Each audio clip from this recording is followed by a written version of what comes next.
in world oil prices has likely hit no country as hard as it has Venezuela. Once flush with cash, the country is now in crisis with a collapsing economy, skyrocketing crime and inflation rates, and major food shortages.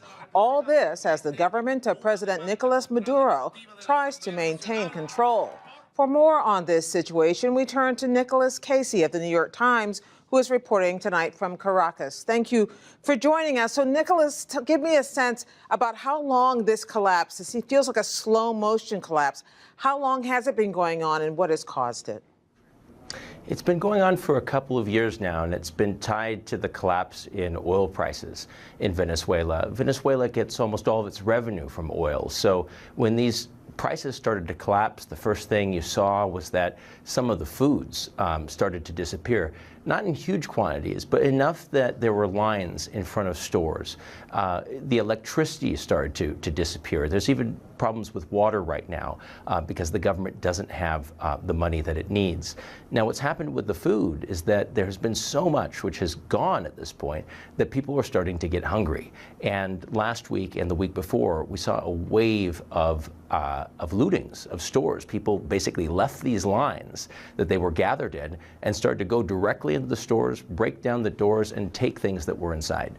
You say that the collapse of the oil prices contributed to this. How much was that tied up with the collapse in faith of this current leadership of President Maduro? How much of one thing creating the other?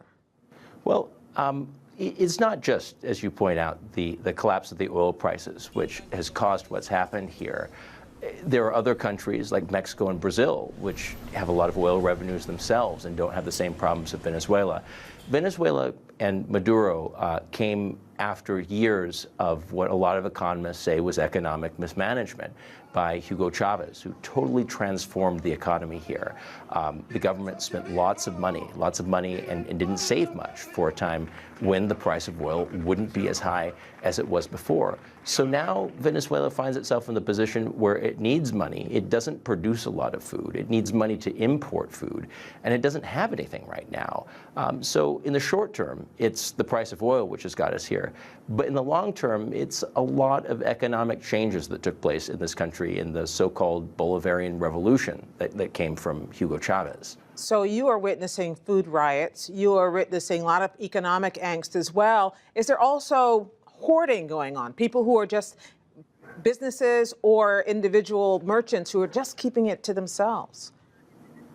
Well, that's one thing that the government is blaming on what's happening. Personally, as a reporter, I have not seen people who've been able to hoard large amounts of food because there's not a lot of food to find. The idea of being able to hoard eggs or sugar or rice seems almost impossible given the amounts of these things that are arriving. And even on an individual level, there's a lot of people who would love to be able to have a stash for the event that they couldn't get anymore. But most people are just thinking of day to day what they're able to get. Are there any efforts underway by international organizations like the Organization of American States to try to intervene, to try to help? Well, yeah, the OAS is trying to put pressure now on Venezuela, and it's more political pressure right now. There is an effort underway to recall President Nicolas Maduro, largely because of all of these economic problems which the country is having. The government seems to be trying to slow the process down, or at least fight it. And what's happened now is that the Organization of American States is holding a special meeting this week to try to determine whether Venezuela is in violation of its democratic charter. Now, this could eventually result in Venezuela being kicked out of the OAS, which is kind of like a UN sort of body that is in the Western Hemisphere. This would be an embarrassment for Venezuela.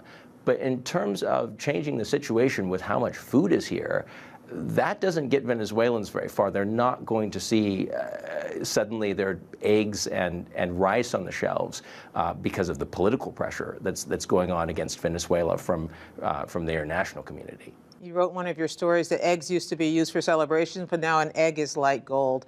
Nicholas Casey of the New York Times, thank you for your reporting from Caracas. Thanks for having me.